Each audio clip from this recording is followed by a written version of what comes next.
who needs no introduction, but I'll give him one anyway. We all know Barry through his connections to Temple, right? He's been former Brotherhood president. He's now congregation president. Over the years, he's provided great leadership and exemplary service to Temple Emanu-El. But you may not know of Barry's other life as a Florida master naturalist. And that's not easy to say, by the way. This is a certification he's held since 2016. And this is part of a program that promotes awareness, understanding, and respect of Florida's natural world to both residents and Florida guests. Barry's also been a member of the Sarasota Audubon Society since 2011 and is one of 54 bird naturalists at the Celery Fields, which I'll share with you in a bit, where he assists visitors in identifying many of the different bird species down here. In addition to the Audubon Society, Barry volunteers at Oscar Shears State Park, and he participates in the Eagle Watch program.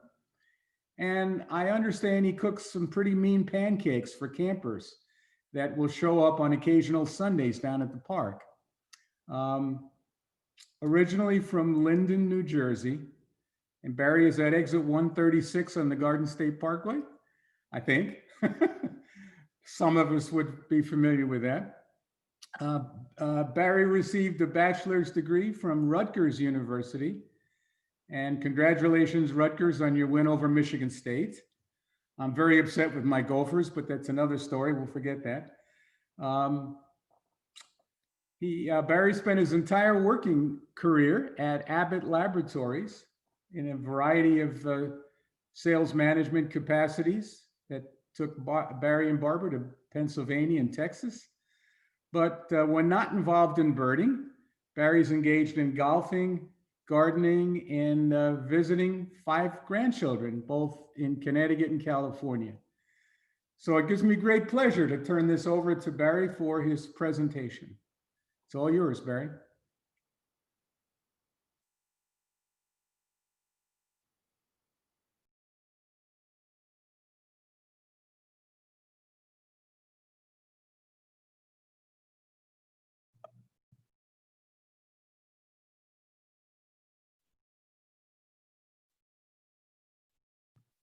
Bob, you're muted.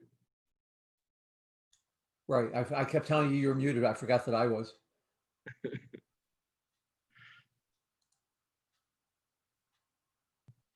Okay. You're good. I'm trying to spotlight you.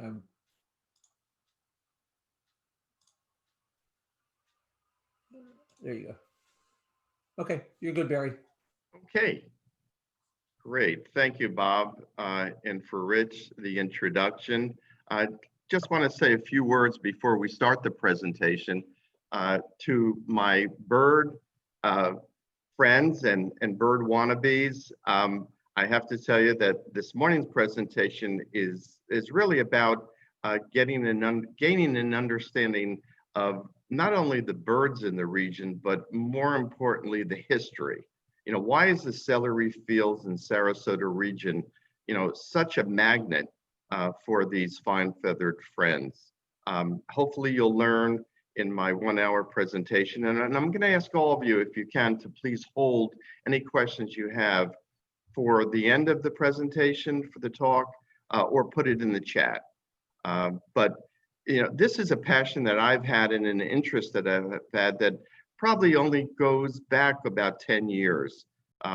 We've been here, Barbara and I, about 18 years now in Sarasota, but the love of birding and the environment really came to me probably about 10 years ago, and it was through the Sarasota Audubon Society. So I will let you know that right up front that my talks that I give, and I've done this for the last 5 to 7 years, have been really representing the Sarasota Audubon. So I want to give them the credit, but I also want to let you know that I will give a disclaimer I am not an expert. An expert is someone who has written articles, has published, may even get paid for it. I do it as an interest, a passion, and I'm just hoping that I share with you my own desire and love for birding so I can please pass this on to you and your loved ones. So hopefully my information that I share with you today will just be a sort of a nugget that begins with the beginning of your interest and love for it. So again, the name of my presentation is really about the celery fields. The celery fields, and it's going to be a two-part presentation. The first half is going to be talking about the history of the celery fields, along with the history of Bertha Honore Palmer. She is a woman of great grandeur, of great stature, that you'll learn a lot about her because she significantly, single-handedly changed the way the landscape is in Sarasota. The second half of my presentation is going to be all about birds. So we're going to hone in on a number of birds that are in and around Sarasota, particularly at the celery fields. And one in particular that I love the most is the American bald eagle.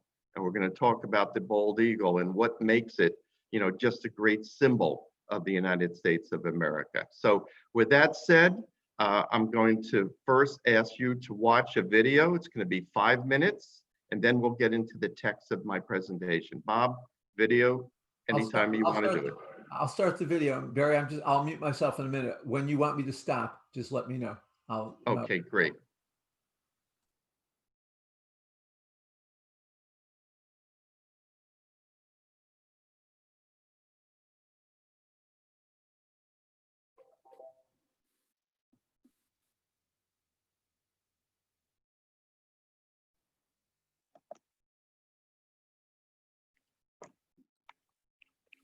Florida is fortunate to have over 12 million acres of protected public land.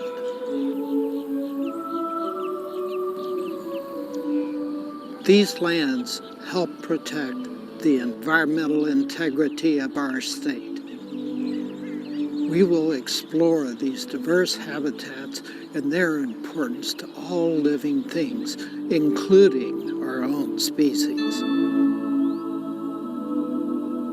This is the Florida Field Journal.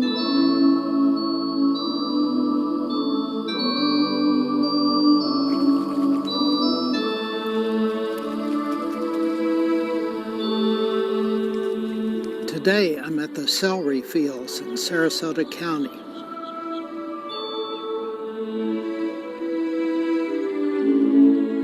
I'm going to meet Gene Doobie, who is the president of Sarasota Audubon. This area is called the celery fields because they grew celery here.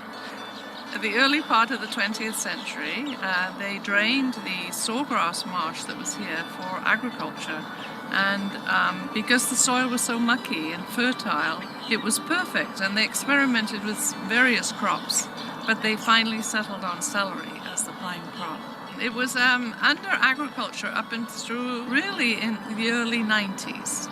And at that time, the county purchased the land from the remaining farm interests, and but they wanted it for stormwater drainage. And the reason for that is we're in the Roberts Bay watershed here, which means that the water in this area drains down into the Gulf of Mexico, into Roberts Bay. And at times of high rains and floods, the people who lived along that drainage area, especially in Philippi Creek, a lot of them got their houses flooded out. So they purchased the land in '95 and they dug out all these wonderful ponds and canals, and the birds came. Probably as it was before it was farmland. Yes, probably. It would have been full of traditional swamp birds, the herons and egrets and limpkins and so on.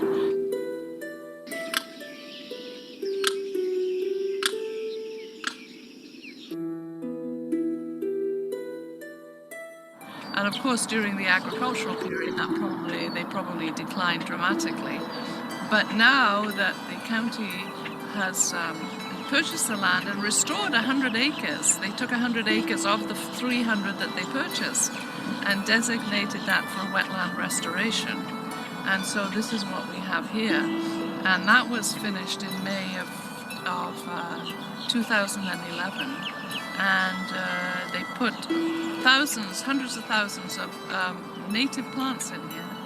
And before you know it, the birds had shown up. And we have birds nesting here that had not nested here probably since the historic period. I've noticed there's been a resurgence of limpkins here. Yes, that's true. Limpkins are very, very popular. They're first of all, they're a typical swamp bird. And why is that? Because they eat snails, apple snails. And there's abundance of apple snails here. But I have to say that the apple snails that are here are predominantly the exotic ones, which is actually a problem in itself. The exotic apple snails seem to be crowding out the native apple snails. And but the limpkins don't seem to care, by the way. They're thriving on it. They're thriving on the exotics. So that's why there are a lot of limpkins here. And limpkins are a bird, a Florida specialty bird. They're only found in Florida in the United States. And so people who have a real interest in birding, as I do, come to Florida just to see that particular bird. And we've got plenty of them in Sarasota.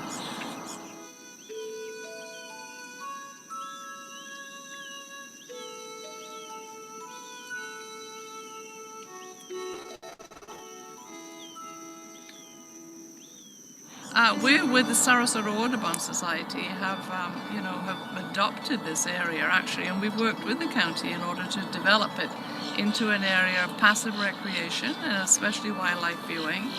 And we've taken it a step further by offering field trips to school children within Sarasota County. And this year we started out that program in Bob, January. you can cancel. We're finished. 1,400 children out here, and free of charge.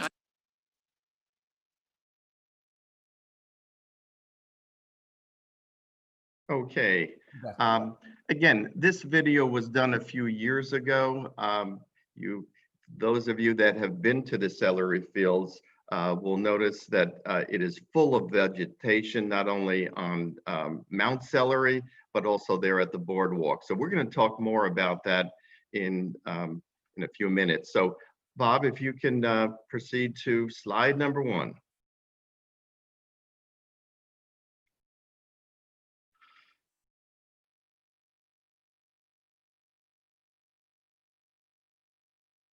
Okay, thank you, Bob. And this is where my presentation begins. I have a number of slides, again, and this is going to take us through, again, as I said, the first half of the presentation, which is all about the history of the celery fields, because I think it's important that you understand that when the birds came here in 2011, why did they come to the celery fields? And again, the history behind that really begins, okay, with the next slide. And that is that, again, the presentation will be about the celery fields, past, present, and future. Next. A closer look at the actual overview of the celery fields, and this is a drone type of view. If you take a look at on the northernmost portion of this particular slide, you'll notice that I-75 is there on the top of the screen. There are basically 3 bodies of water that proceed down south from the actual I-75, called the North Cell, the Central Cell, and the South Cell. And you'll notice the yellow pin that states the site of the Celery Fields Nature Center. That is Palmer Boulevard. So Palmer Boulevard has, again, it crosses both the Central Cell and the North and the South Cell. As we go west on Palmer Boulevard, you'll notice that there are 4 quadrants. And I don't know if you can see this, but I'm using my arrow, and hopefully you can see it. The four quadrants is something called, that's down here, yes. The four quadrants are called the quads.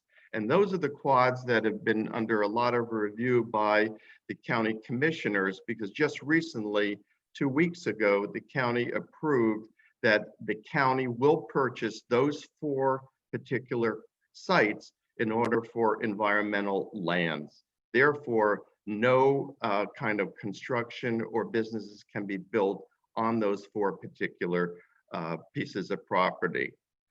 They are found on Palmer Boulevard on Apex Road, if anyone's interested. Next slide, please. A bit of history. So what was the celery field like back thousands of years ago? Well, if any of you have been to the Sarasota Everglades, or excuse me, the Everglades down in Miami area, that's what the Sarasota, this sawgrass marsh actually was. It was something called the Sarasota Everglades. Next slide. During that time, again, and I'm talking about tens of thousands, maybe even millions of years ago, this was a prehistoric area which prehistoric animals actually roamed. Animals like the mastodon, bison, sloths actually lived here. How do we know? Because the bones have been unearthed, okay, during excavation. When the actual celery fields was drained, they found bones from bison, from ground sloths, from llamas, and those bones are now seen at the Nature Center encased in some of the areas that you can watch, or when you go into the Nature Center, you can actually see them. Next slide, please. And again, these are the animals that were found in the prehistoric times. Next slide. Along the same lines, other items that have been found, recognizing that during thousands of years ago, that Native Americans lived here. Namely, the Seminole Indians were part and parcel to not only the celery fields area, but also to the Felipe Creek estate area. Our own Dr. Uzi Baram, who is a professor of Department of Anthropology, has done digs there at the estate, and they've uncovered mittens, actual shell mittens of the Indians that actually lived along the Felipe Creek. So we know that the Native Indians lived here. Next slide, please. And if we bring the clock forward from the time of the 1800s into the 1900s, and this is where the individuals like Bertha Palmer really transformed this area into a workable area, and it became an agricultural area in the 1920s. The swamps and the marshes were drained for agricultural. And as you know, that it became a very fertile area, which grew a lot of different produce. One in particular that did very well turned out to be celery. Next slide, please. Now, the individual who transformed all this, and I want to spend some time on an individual lady who really was the grand dame of Chicago and really became, along with John Ringling, two individuals there here in Sarasota that made Sarasota what it is today. Bertha Honoré Palmer. She was born back in 1849. She died in 1980, and she surely made a major impact. And why do I say that? Is because when she grew up in Kentucky, she was sort of an individual who had a silver spoon in her mouth. She grew up in a family that did have a lot of money. They ended up moving to Chicago. And in Chicago, she ended up meeting a fellow by the name of Potter. Potter was an individual who originally started off in New York, and was in real estate and business and didn't do very well. He ended up going from New York to Chicago and started a dry goods business. And Potter Palmer actually started a dry good business that dealt with some high-end clothing from areas like New York, from Paris, from London, and he formed a business with another gentleman. And one day, believe it or not, Bertha Palmer walked into his store there in Chicago and sort of made eyes with him, and he made eyes with her. The problem was she was 13. He was all of about, I think, 32 at that particular time. Well, if you push the clock forward some, many years later, the business was still growing for Potter, but he ended up seeing his eyes on Bertha and asked Bertha to marry him. Bertha was 21 and Potter Palmer was 44 at that particular time. They decided to get married. And also at the same time, Potter decided that he didn't need this business any longer. So he sold the business. And he sold the business to a gentleman by the name of Marshall Fields. And hence, Marshall Fields became an iconic kind of business there in Chicago. Well, what kind of present are you going to give Bertha, who had everything? Well, Potter Palmer decided to buy and build a hotel called the Palmer House. So in 1871, that was the present that Potter Palmer gave Bertha. It was the Palmer House. Unfortunately, in 1871, as all of you know, was the Great Fire of Chicago, the Great Chicago Fire, and what burned down was the hotel. So he ended up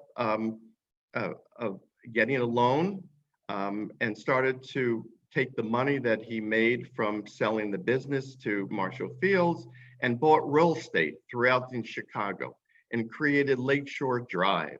And 3 years later, in 1974, he ended up building the current Palmer House, which is now a Hilton Hotel.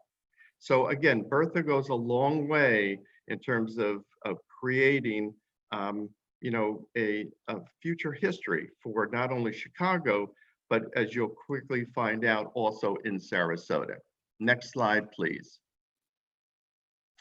It was really the death of Potter Palmer that Bertha saw an opportunity to take the money and do something with the money. And next slide, please. She ended up growing the money, okay, that she got from after Potter's death, about $8 million. It grew almost to $15 million. And during this time, in 1910, and again, Potter died in 1902, it was 8 years before she moved here to Sarasota. But during that time, she ended up spending a lot of time overseas, in Paris, in London. She had a grand life, but she wanted something in order to spend her years when she was 53 at that particular time. And so she decided to come south. And where did she come but to the Gulf Coast and there to Sarasota? Next slide, please.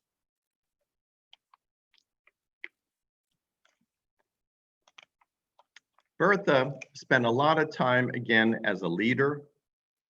She did a lot of support. She supported a lot of organizations. And she was the grand dame of Chicago. She was an individual that spent a lot of time donating her time and giving her money. Next slide, please. She was involved in terms of supporting kindergartens. She lobbied for penny milk for poor children. She was, again, recognized probably as one of the wealthiest women in the United States there in the early 20th century. Next slide, please. Again, later years, and we're now talking the clock in 1910 now, when she decided to come to Florida. So what did she do?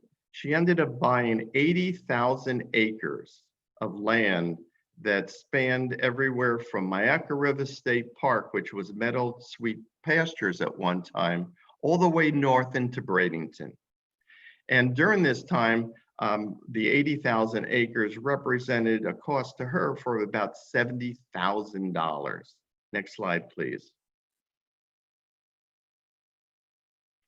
Could you go back one slide? I'm sorry. Okay. During this time that she spent, in Florida, she made her mark by doing a number of things. She ended up buying a cattle ranch, which happened to be meadow sweet pastures, now known as Myakka River State Park, because back around 1932, her sons actually donated the land, which was meadow sweet pastures, to the state of Florida, and it became Myakka River State Park. The thing that is most noteworthy for Bertha is that she became a cattle rancher. She introduced what they call dipping, and this was an opportunity to rid cattle of ticks. She did things that women weren't supposed to do, and she became president of the American Cattle Association there in Florida. She was, a person not to be reckoned with. She was an individual that spent her time making a difference in the state of Florida, and she also enjoyed the good life. And what did she do? She built her own, what they call Oaks Osprey estate, which was 320 acres, which historic Spanish Point is now part of. And she lived there in 31 rooms and spent most of her winters right there in Florida, right there at the Oaks, Osprey Oaks. But again, Bertha was an individual that made a mark, and along with not only the cattle ranching, but agriculture. And she developed Bee Ridge Farms. She created, with her sons, which occurred actually in 1918, after she died in 1920, her sons ended up developing the land, which is now celery fields. Next slide, please. And what she actually did was, or her sons actually did, was prepared the celery fields as we know it today for planting. And in 1923, they started planting all kinds of vegetables, produce. And in 1928, they actually formed a farming cooperative that produced and was the third largest producer of celery in the United States. Next slide, please. And here's some pictures just of the harvest that occurred again in the 1920s. This happens to be December 12th, 1927. Next slide, please. And of course, workers were brought in, and they happened to be migrant workers in order to tend to the fields. Next slide, please. And who remembers postcards? Now, today, postcards are probably just a dream of most people, but again, these were the postcards that Palmer Farms used to package. In fact, today, even some of the Packing House Road, which is where there's a restaurant there, which is Old Florida, is where they used to do the packing of the celery. Next slide, please. Again, here are some of the fancy farms and picket celery that were advertised for that produce back in the 20s and 30s. Next slide, please. So what happened after the 1920s? And if you keep in mind, and again, I'm giving you the background of what the celery fields was like, because it's important for you to understand what it was and what it's now, and what the future holds for it. So if you think about from 1928 all the way into the 1990s, this particular area that we call the celery fields was the third largest producer of celery in the United States. So for those of anyone who's lived back during that time, will understand that, for example, Palmer Boulevard was probably a, dirt road, okay? One lane, probably going each way. But I can tell you that it was back in the early 1990s, okay, specifically June 23rd, 1992. For those of you on this particular Zoom, if you lived here in 1992, June 23rd, you'll remember that day in infamy. Why? Because from June 23rd to June 26th, we had 30 inches of rain occurring. This was something called a 100 event. And it was something that will probably has not been surpassed since then.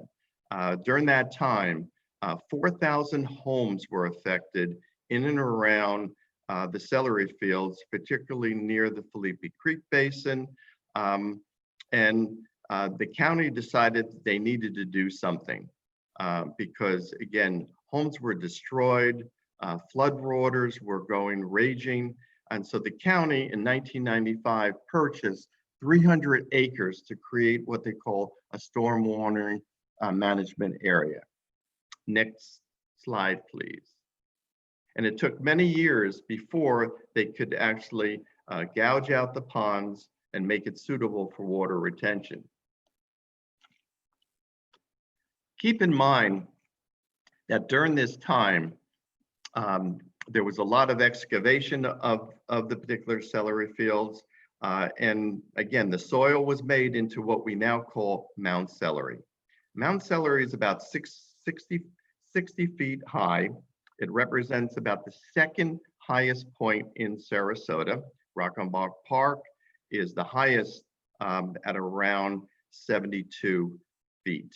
But that was the original landfill for Sarasota County. Next slide, please. And this doesn't look like the hill right now because it is full of vegetation. Back about 8 years ago, the county started to plant many trees and shrubs, and now it is just a forest look-alike area. And it's a great area for those that are walkers, runners, and just birders in general. Next slide, please. Next slide. And the Audubon got involved. In 2002, Gene Doobie said to the county, we got to do something with this area. So next slide, please. And she asked the county, okay, to set aside 100 acres to be able to use for a birding area. Next slide, please. Next slide. And when the particular 3 cells, and for those of you that have had the opportunity of coming to celery fields, will notice that we have 2 boardwalks, and I'm going to show a few of them, one being Palmer Boulevard and Raymond Road. Both of them represent areas where a number of native plantings, namely 200,000 of them, have been planted in all the 3 cells. And a lot of the grass itself has been put in there strictly to prevent erosion. Next slide, please. Next slide. In particular is the alligator flag. The alligator flag is rampant throughout, the celery fields, and it serves many purposes. In fact, all the vegetation provides opportunities for aeration of the water. It clears the water, oxygenates the water. It provides nesting area for birds, for insects, for all forms of animals. And it also, again, is healthy for the air and also for the water. Next, please.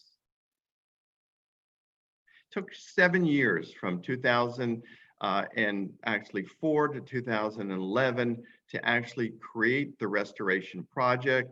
It got completed in 2011 and now is, again, like I said, the stormwater management area that really protects the area from any future flooding. Next, please.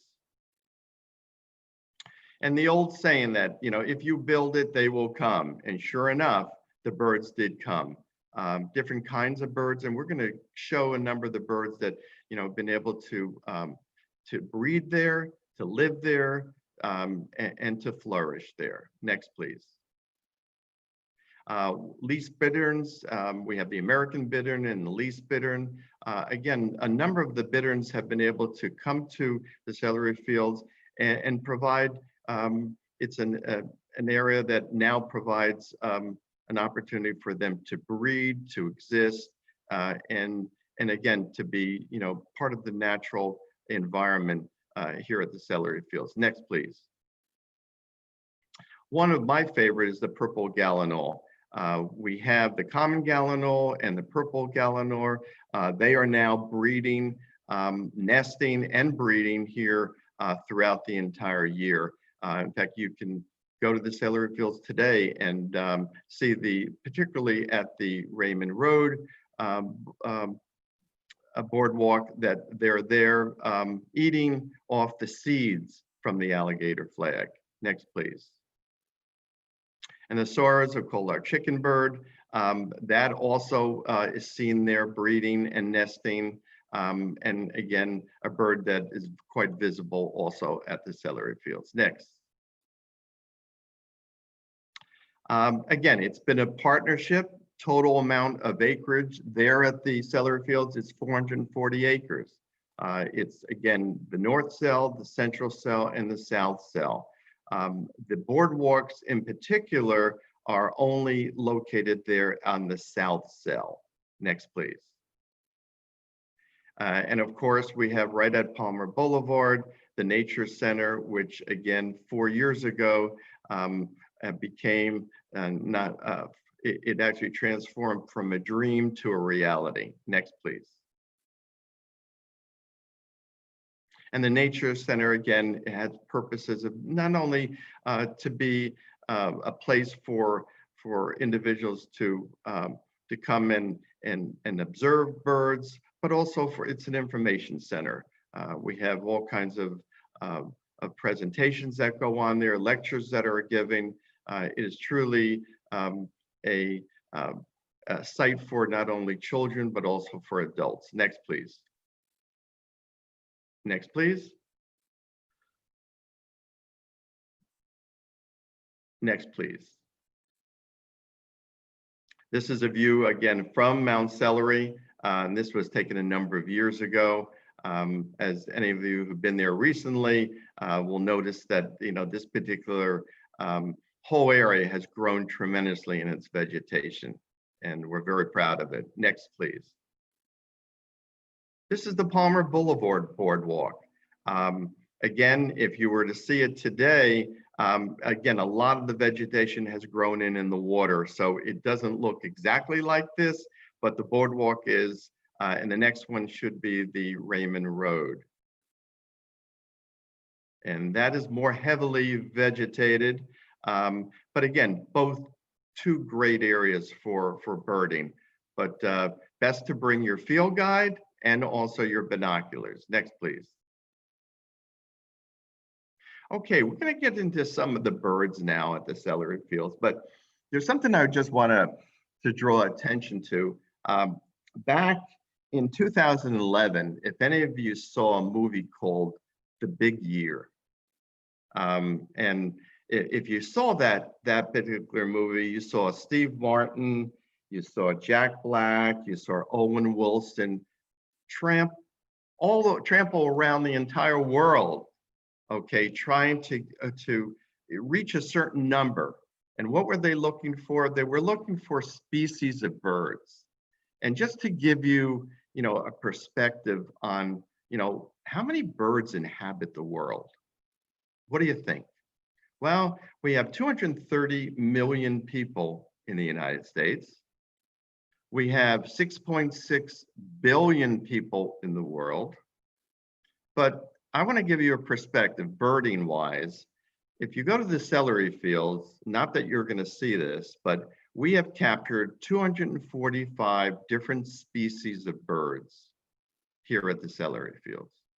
What does that represent? Well, in Florida, we have about 770 different species that we've seen. Now, what does that mean? That means both residents and also what we call migratory birds. Birds that don't live here, but they stay here for a certain period of months. Some go to South America, some go up to Canada, and they crisscross and they come to us, during certain times of the year. So we have about 700 in the state of Florida. North America, we have about 2,200. But total species in the entire world is a little over 10,000 species. So that doesn't mean the amount of birds, that means the different kinds of birds. Like the American white pelican is one species. The brown pelican is another species. So we have a little over 10,000 of those. So how many birds do you think are in the world? Well, the last count, and if you believe this, there's somewhere between 300 and 350 billion birds in the world. So that is the perspective. So what we're going to talk about now are some of the birds that you and I can see at the celery fields or can see back in your own ponds. I know many of you that have been to your homes, you have your own retention ponds or natural waters, and you'll see some of these. The first is here on the that we're all viewing is the American white pelican, mostly seen in what we call fresh water, not salt water. The saltwater pelicans are basically the brown pelicans. And we also have the American coot, okay, which again looks like the common gallinule, but the common gallinule is the one that has the red, the yellow. I call it almost like it's a red beak, but it has a yellow tip, almost like it dipped its beak in mustard. And then we have the loggerhead shrike, which is again we call them the mass marble, located there on the bottom of the screen. Next, please. We have the American widgeon there on the left, swallowtail kite on the right, and there's a good, interesting bird. We see that bird coming to us from South America. So somewhere around February or March, when you look up in the sky and you see this bird with a white breast, black wings, and a fork-like tail, that's a swallowtail kite. But they're just coming here, basically coming from the south, going to the north, and we'll spend a couple months here and then hightail out of here. So be on the lookout for it. Crested caracara there on the left-hand side, and then we have the greater yellow legs there on the right with the yellow legs and the long beak, seen very often at the celery fields. Next slide, please. One of the birds that I'm going to spend some time on, it's my favorite bird. It's one of the 6 symbols of the United States, and that's the bald eagle. So how do you tell the difference between if you're looking up in the sky and this bird is flying at 10,000 feet above, which many of them do, and it's flying, how can you tell that between that of a vulture? Well, look at it this way. If you're looking up at the sky and you see this bird that looks the same in terms, because again, it's so far away, one is in a V shape, that's the vulture. If its wings are even and they're flying, that's the eagle. So E for eagle and V for vulture. That's a good way to recognize the difference. But the bald eagle is one of my favorite. Why? Because again, it's a national symbol. And the eagle itself, and many of us can, look at nests, and there are about 30 different nests located in Sarasota and in Bradenton that you can get online. Sometimes there are a few what they call eagle cams that you can look at, but there's a listing of where the eagles can be found online. Again, it was taken off the endangered list, and they are living now a good life. Again, because of the ability of the environment to allow them to exist and exist, without pesticides. And that was one of the reasons that they were dying off back in the 1960s. Next slide, please. The bald eagle, and in the United States, and I'm talking about the lower 48, we have about 25,000 of the bald eagles. Half of the entire 70,000 in terms of the number of bald eagles are located in the state of Alaska. But here in Florida, we have about 1,500 pairs, which gives us around 3,000 to 4,000 in terms of total numbers. But they soar very high. The birds themselves, if you've ever gone to one of the nests, you have male and female will look alike, with the difference being that the female is about 25% larger than the male. But the eagles have a distinctive white head and white tail. And a little known fact is that, or unknown fact, is the fact that the bald eagles, again, are not bald. So one raises the question, why are the bald eagles called bald eagles if they're not bald? Well, in Old English, the language itself, bald, and it's B-A-L-D-E, actually means white. So that's where it got its derivation from, not that it's bald. But I'm going to show some pictures of the eagles so you'll get a better idea in terms of what they look like close up. But they live for about 30 years and they nest for about 3 months with their eaglets or their baby chicks. And then after 3 months, these particular chicks fly off, and it's called fledging. Next, please. How do you tell the difference between a juvenile eagle and a mature eagle? Well, the mature eagle, after 4 or 5 years, has a white head and a white tail. As you can see, the juvenile has a mottled color in terms of black and white, and its head and tail obviously are black and brown. Next, please. A good picture, and some of these pictures are mine, so I'll take credit for it, and others are not. But here's again, could be mom or dad feeding one of the eaglets. This particular furry eaglet is about 4 weeks old. Next, please. This one was taken on one of my eagle trolley trips that I do in the February timeframe with the Audubon. We visit about 5 different sites, and a lot of these pictures that were taken, this one in particular was taken at a nest in Nokomis. But again, wingspan of about 8 feet, size is about 3 feet tall, and weighs about 10 to 12 pounds in an adult. Next, please. Again, taken one of the nests. This was not my particular picture, but again, one of the chicks. As you can see, they're cute as ever. Next, please. Here's one mother or father, with 2 of the chicks. And usually, most of the incubation will occur in a pair will have either 1 to 2 eggs per season. Next, please.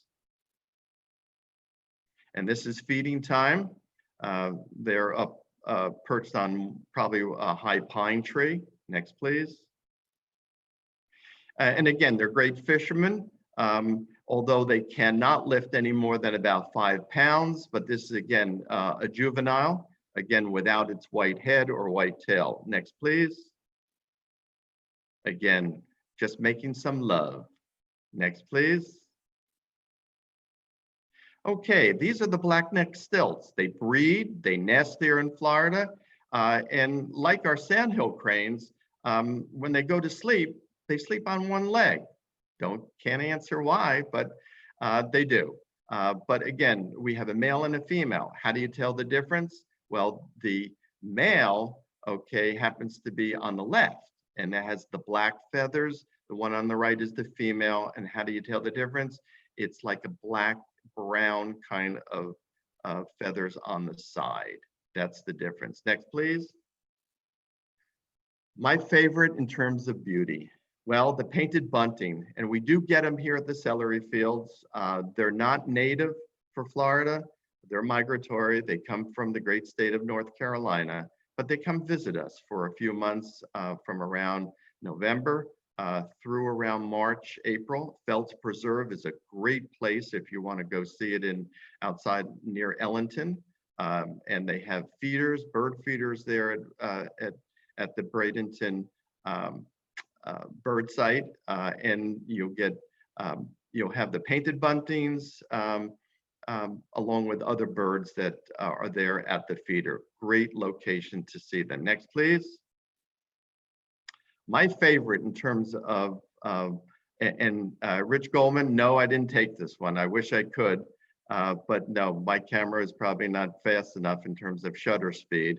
But I can tell you that this is the roseate spoonbill, the most beautiful bird that I think that we have in terms of color. And very, very plentiful there at the celery fields and probably at one of your ponds. Next, please. Great blue heron, which many of you see, and it happens to be the largest of the herons. And we have about 6 different herons, and they stand about 4 to 5 feet tall, big birds. Next, please. This is again one of my favorite in terms of small birds, and this is the Florida scrub jay. We need to take a liking to this bird because unfortunately, due to a lot of just downright territory displacement of the birds, we're losing the Florida scrub jay. Florida scrub jay is an endangered species. It's only found in the state of Florida, and we're very fortunate at Oscar Scherer State Park to have about 26 of these birds. They live in scrub oaks, a scrub kind of environment that is sandy soil, which we actually have plenty of it here in the Gulf Coast, particularly at Oscar Scherer. So if any of you are enthusiasts and hikers, go off to Oscar Scherer, whether it be at the Green Trail or the Red Trail, you're more than apt to see our Florida scrub jays. And usually they're out there looking to find their acorns, which they bury for the winter months. And just a beautiful bird, which is a member of the jay family, whether it is the blue jay or the western scrub jay, but we have our own called the Florida scrub jay. Next, please. And of course, the wood duck, the most gorgeous male wood duck that we have, again, seen in our ponds, freshwater ponds. And again, one of the prettiest ducks, I feel, that nature gives us. Next, please. This I did take over at the Venice Rookery, if any of you right off of 41, behind the administrative building, Sarasota County Administrative Building in Venice. Next to the Venice Audubon is the Venice Rookery. And we have breeding and nesting that goes on from November, particularly in January, February, and March. You know, photographers go there galore because again of the herons and hingas, great egrets, snow egrets, all kinds of herons that are not only breeding there, they nest there, and you'll see every morning and every evening photographers galore coming there to take and snap some great pictures. Next, please. And again, our common our Gallinor, purple Gallinor, again, one of the prettiest birds feeding on the alligator flag that is all over the celery fields, particularly at the boardwalks. Next, please. Okay, we're coming to the end of the array of birds. This one was an interesting one that occurred this year. To the right on the screen is the red-winged blackbird. And when it lifts its wings, you will notice that they have a beautiful bar of both red and yellow, okay? But this one, which is the first time I've ever seen it, okay, is the yellow-headed blackbird. And it's the first time that ever came to the bird, and this was at the bird feeder there at the celery fields. A question that I just saw, what's the best time to see these birds? Great question.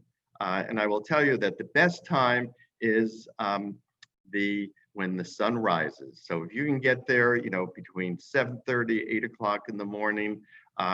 If you get there at 11 o'clock, you missed it. Everyone has gone to sleep, meaning they've gone away, they've had their breakfast, they've gone elsewhere, probably after 11 because of the heat. And again, the sun has risen. You're not going to see much activity. So again, the best time to come to the celery fields or just birding in general, and it could be just in your own backyard, is from sunrise to about 10:30 in the morning. Next, please. The last bird is the whoopie, okay? And what is the whoopie? Never seen one of those in the United States. Well, you're not going to, because I end my presentation with the national bird of the great state of Israel, and that's our whoopie. So it's been my pleasure to present just a little bit of the information that I have. There's so much more, and there are a couple of things that I'd like to share with you and let you know that if any of you are interested in more about the birth on array, there's a book called The Suncoast Empire by Frank Cassell. It's called The Suncoast Empire, and it's a whole history of what Bertha Palmer was to the city of Sarasota. And another thing that I would ask each and every one of you, that if you're really interested in birding, is to do two things. Get yourself a set of binoculars and get something called the field guide. And this happens to be a National Geographic field guide, but there's the Sibley field guide. There's so many of them that are out there that, you know, really can enhance your time that you spend in nature's environment. So I think it's 11:10. So I've gone on for about 45, 50 minutes, and I'm happy to take any questions that you have. Yeah, Barry, did you see the questions in the chat? Honestly, I just saw the last one. All right, let me just read a couple and then we can open it up. Sure. One, in the 20s, when celery fields were drained for agriculture, did fertilizer and chemical use degrade the fertile soil? And did that have any impact on celery fields today? What a great question. I don't know who asked that question, Deborah. but Deborah. I'm sorry? Deborah, that's all I know. Okay, Deborah, that's a great question. And maybe you have been aware of it, maybe not. But yeah, it was a very important area that the EPA took a look at when they decided to transform and create Mount Celery. The EPA had to come in, and lo and behold, they found arsenic located on or in the area of the celery fields. Why? Because the fertilizer that was used, as Deborah indicated, contained arsenic. And with that, they had to transform and do a lot of things to the soil to neutralize it, to make sure that there, would be no runoff and no detrimental changes to the environment, groundwater, or else. So yes, the EPA, in fact, they delayed the actual transformation to what we know today as the celery fields because the government had to, or the county had to work very hard to make sure that they maintained a neutral position and made sure that it was safe for the environment. So great question, Deborah. She also asked, does Bertha's home in Osprey Oaks, Spanish Point, still exist today? It doesn't, but there are parts of it. If any of you have gone to historic Spanish Point, there are a number of buildings there that some of the remnants are dating back to the 1920s. Okay, Steve Levitt asked, have we seen any changes from climate change impacting the number of birds? And are there any species suddenly that stop visiting our area? No, not yet. People have anecdotally said to me, each year, anecdotally, someone will say, well, we're seeing less birds, or we're seeing, not the same number of species. But from a scientific standpoint, no one has done any studies, Steve. So I can't, say, with any good references that climate change has changed anything. The only thing that you will see when you go to the celery fields is because the stormwater, it's a stormwater management area, you may go there and don't be, alarmed that sometimes you'll see it, that the water is so low. And you say to yourself, whoa, what happened? Well, again, there are dams that allow the water to, to either rise or fall in that area. And just remember that the runoff that comes into the celery fields go into, and those that live around, Felipe Creek knows that that water goes, from the celery fields to Felipe Creek, to Roberts Bay, and then into the Gulf of Mexico. So that's the actual, if you want to call flow of the water. So there's a method to when the county opens or closes the dam. Hope that helps. Okay, and it's open for others. Do we have any more questions for Barry? Any questions about birds? I mean, I can anecdotally tell you a bird that everyone sees, whether you're driving or you're or you're looking the back of your house and you have a pond, is a gray bird with a red head called the sandhill crane. So where are the sandhill cranes coming from? How do we have sandhill cranes here? Well, the sandhill crane itself is named after the Sandhill region on the Platte River in Nebraska. And every year there's a two times migration in the spring and the fall when sandhill cranes, 700,000 of them, cross the United States and go from north to south and south to north. So does that mean that we're getting all of these sandhill cranes from the north or coming from the south? The answer is no. We have our own Florida sandhill cranes. So you can't tell the difference, but I can tell you that they're here to stay. They're endangered, okay? And if you kill one, you're gonna be fined. And the sandhill cranes are pretty much a fabric, of the Florida background and the environment. So, they're great neighbors, but don't feed them. They love to, eat bugs. They're not fish eater. So you're not going to see them, in ponds eating fish as the egrets do and the herons. So just be careful when you're driving. And I see a number of questions coming. Yeah, I've got them here. So how did the Indians use shell mittens? Okay, great question. And if Uzi Baram was here, and I believe that he was going to come here, he had some technical difficulties, and he asked whether, he asked this presentation was going to be recorded, and Bob tells me that it is. But Uzi led an archaeological dig in 2016, and what they uncovered there at Felipe Creek at the estate were shell mittens.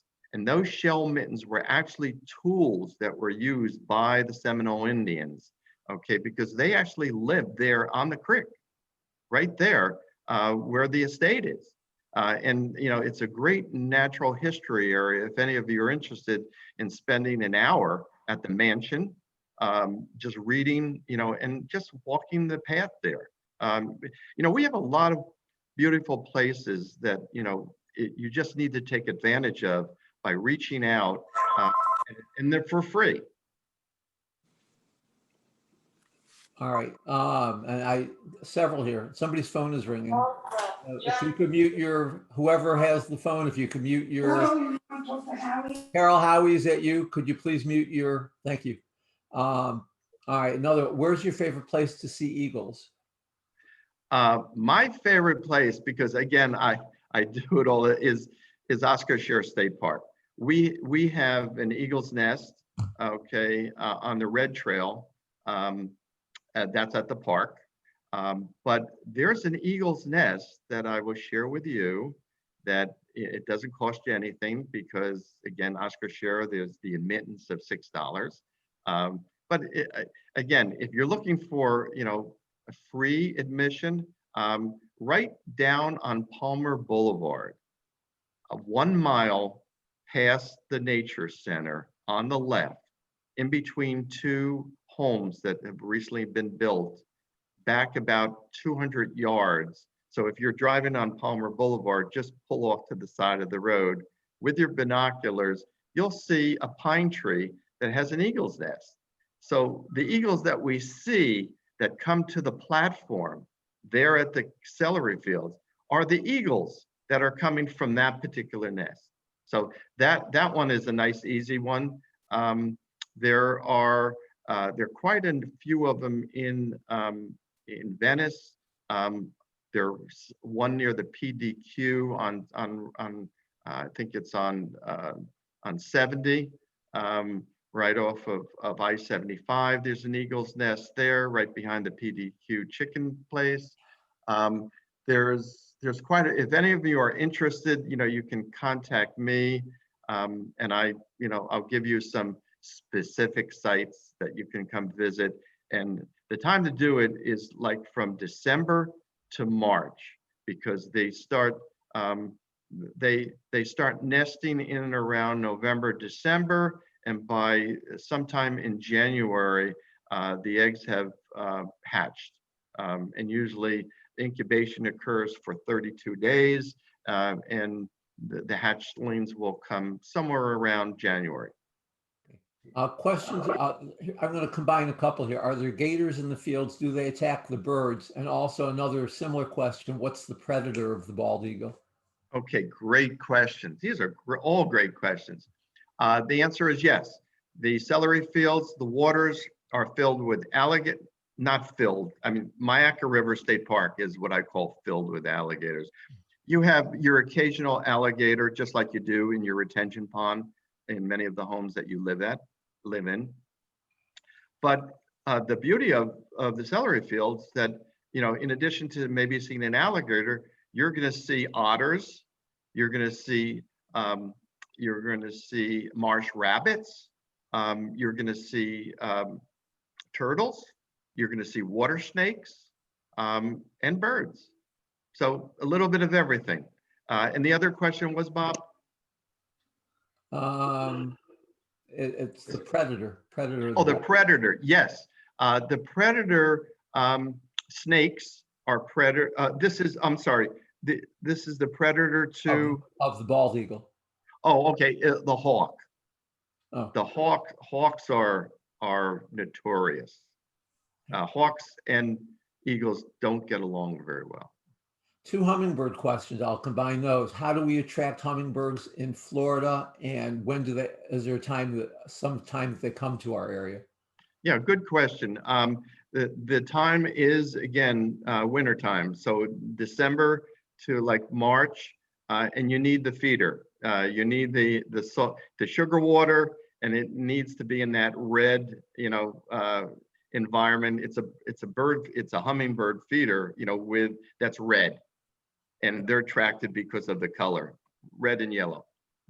How is COVID affecting the center programming at the celery fields? Yeah, great question. And the answer is very badly. We are, the bird naturalists are not on site. The nature center is closed. Literally, we are standing down. There's nothing going on. Everything is virtual. Our monthly meetings are virtual. The only thing that I would say to all of you, and I don't mind doing this, if we have enough interest on behalf of the, temple membership, I'd be very happy to take a group. Of course, when we socially distance, and we can wear masks. Again, it doesn't, you don't have to worry about, all you need is a pair of goggles, okay, in terms of, I'm gonna talk about binoculars, and bring your field guide, and we can socially distance and have, maybe an on-site trip to the celery fields that, we can go out on the boardwalk and we can do our own trip as far as IDing birds. So that's something possible. Okay. How do you join the Audubon Society? It's $30 a year. It's a donation. All you need to do is go on the website, www.sarasotaaudubon.org, and you can, get on. Okay. Carol and Howie Friedman raised their hands. So I'm going to ask, I've invited them to unmute themselves and ask their question. Sure. I can't find their picture. Carol and Howie, are you there? Right there, they just. Barry, Howie. we have a bird in our ponds, very popular bird that lives in the ponds, and you haven't mentioned it at all. The blackbird that goes down fishing underneath the pond and comes out and dries himself. Yes. Okay. There's two that look alike, very similar. Good question. I could go on. I would need, and something I probably didn't say this before, but I'll say it now, that when I give my talks, I actually have a repertoire of 4 different talks. Oh, And each okay, it's the wrong talk. And every talk lasts an hour. What I tried to do here was merge like 3-4 talks in one, because there was so much.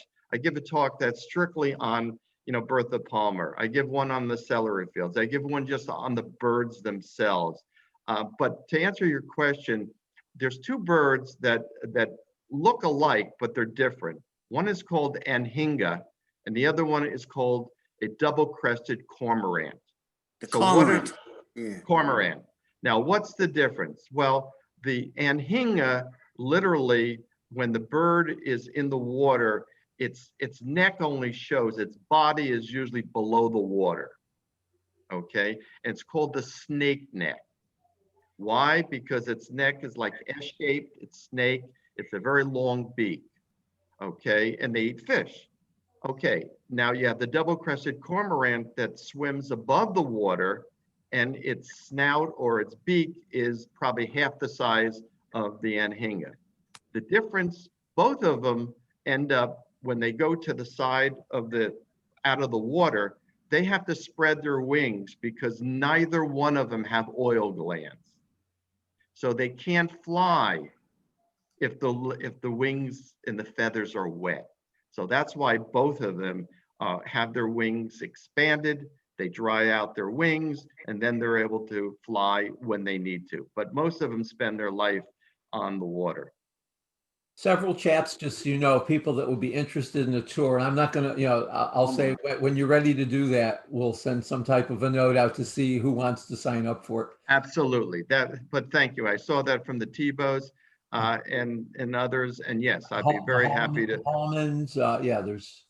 Very happy to put a group together. I've taken, a number of the temple members, just one-on-one out there, and I enjoy doing it because it gives me a chance also to refresh myself on, what birds are out there, because, no one is beyond, continuing to not only learn, but also to,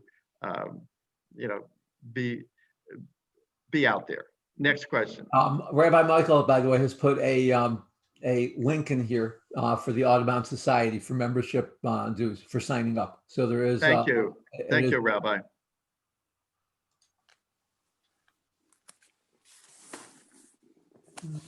We have any more questions from the Al, group? Al Morris is raising his hand. Barry, can you alert the members to the website, the ID Bird Pro and the Merlin Bird ID identification sites? Remember we discussed that? Oh, outstanding. Yeah, I don't have, all I can tell you is there is, and I'm going to my own app so I know. I know we downloaded it. Yes, there is and I want to get it exactly. Okay, for those of you who are interested in a free, and I call free, okay, app that you can put on for IDing birds. It's called the Cornell, Cornell Lab, Merlin, MERLIN, Bird ID. That gives you a free app that you can take a picture of a bird, okay, not knowing what it is, and then have the app ID it for you, and it takes the work. It's an Barry, outstanding. I'm sorry. The other one is the iBird Pro. You have That one? I'm not aware of, Al, and so good. Oh, it's Look called that up. You can download that one, and it gives you the sound of the bird, the call, and all the other things. Excellent, thank you. There is a cost to, the Audubon has an actual app that costs, I think it's around $20. I have it both on my laptop and PC and my smartphone, but that's a great app which gives you all the information on every and any bird. It's like having a field guide, you know, on your app, but you know, short of, you need at least a field guide that if you're going to go out birding, because it's very, it's frustrating that if you're seeing something and, you know, with again, when we have so many different species, it's hard to process all this, and it takes time.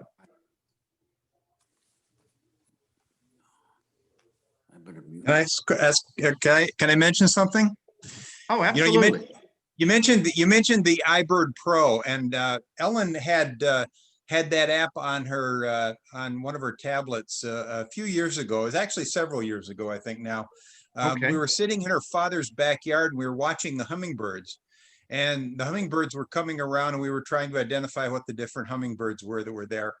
And you mentioned that it's got the sounds of the birds on it. Well, we started playing the sound for the hummingbirds. Yes. And they would come flocking over. I don't know what the sound was saying, but it must have been a mating call, because every time we'd set it off, the birds would come flying in. It was really quite something. So those calls are really authentic calls in that app. Thank you. No, that's great information. I saw one, Deborah says, does the hummingbird feeders attract rats which can get into our roofs?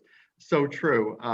Any bird feeder attracts rodents, squirrels. Unfortunately, you know, I've never found one bird feeder that is foolproof as far as call it squirrel proof, rat proof, whatever proof.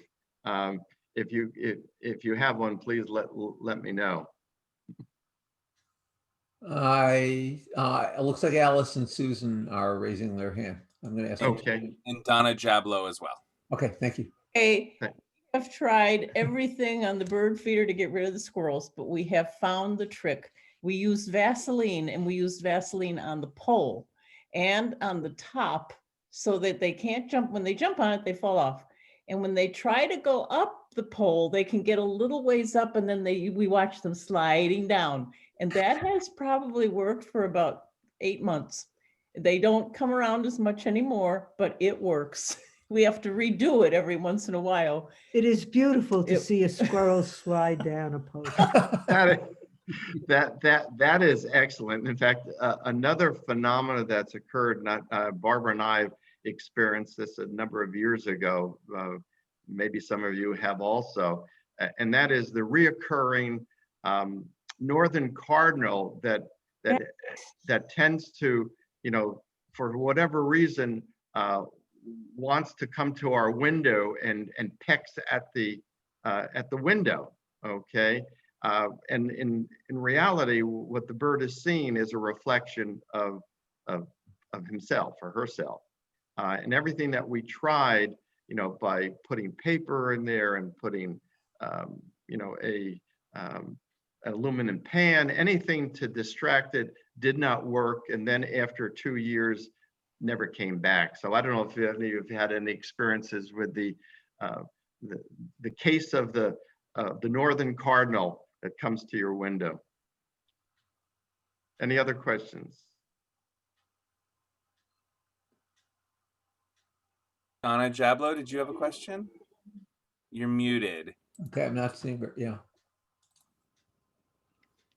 Let me go to the participant. Let's see. If We I- live in Palmyra on a lake that attracts a lot of birds. But my question is about the sandhill cranes. There seems to be two different families that come. One is brown and the other is gray. And the brown birds seem to be more aggressive and they come to our window and they try and get in by pecking on the screen. The gray birds I lost. calmer and don't mess with people. I'm wondering if there's a difference in the temperament of the brown sandhill crane and the gray ones. Are you saying it, and it is the sandhill crane with the red head? Yes. It could be, again, just a change in coloration. I can't answer that. Again, they could be, birds are very finicky. I mean, some birds are, could be very destructive. They're known to peck through, especially woodpeckers, will actually peck through roofs, siding. We've seen them, up in Connecticut when Barbara and I have stayed there, where they'll peck through siding of houses. Of course, they love trees, and particularly oak trees and pines, and of course our palm trees are notorious for being there. But I unfortunately I can't answer that. I really don't know. Can't answer for that behavior. Thank you. Barry, there was one in chat. Do we have Orioles in Florida? Okay, we do. Very, very infrequent. They're rare, but we do have them. You see them mostly up north. Okay. I didn't see any other questions in chat. Oh yeah, Steve Levitt says he sees the Orioles every spring. Yeah. Yeah, and if you have a bird feeder, Yeah. you're not going to see them down by the water. Again, there are birds that are very typical, and that's another area. I will tell you that birding is so diverse that you really could be good in one area and maybe not so great in the area. There are people that just are fantastic in IDing birds for strictly shorebirds. For those of you, like I know the T-bows, Judy loves to walk the beach. I mean, there are just tons of species of birds, that people spend, years IDing and understanding the different, species, especially during mating season. And they change depending upon whether, they're juveniles or they're adults, or whether they're mating or non-mating. It is a educational process that really is ongoing. It's a kind of interest, and I'm not going to call it a sport because it's more of an interest. It's something that you get a passion for, an interest, but it's part of our environment. So I've always said you might as well enjoy it because they're not going away. Yeah, and clarification, I think Steve Levitt says, I read the full chat. He sees the Orioles every spring, and I think he means at Smith Stadium with the Brotherhood outing. Yeah. He is. Do we have any last questions before we wrap up? Well, I'm Well- not seeing any. Are you, Bob, or? No, Rabbi? I think we're good. Well, Rich, before, you have your last, few words, and I know as president you will, I want to personally thank Bob Mizell. Bob has been, just amazing. He extends himself and takes on roles and responsibilities that we don't pay him enough. So Oh, I'll get double now. All right. Right. So I personally, Bob, again, how I feel, and thank you for who you are and what you do. No problem. And I Rich, just, goes I just without want saying. to, I just want to say thank you very much, Barry, for a most informative bird presentation that we have ever seen.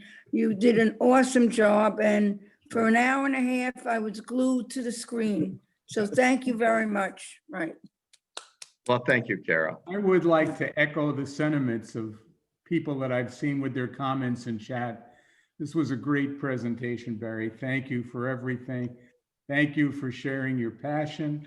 Thank you for providing us the history of the celery feeds and the gorgeous pictures of birds. I never heard of some of them. They were absolutely beautiful.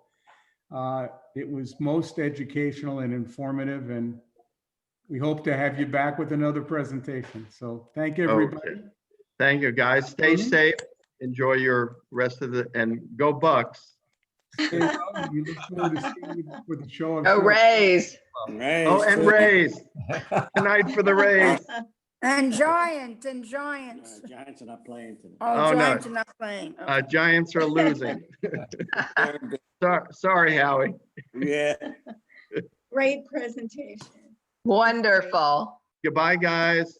Thank you. Bye. Great Thank job. you. Thank you. All right, bye now. Bye. Great job. Goodbye, Barry. Thank you. Thank you, Barry. You're welcome, guys.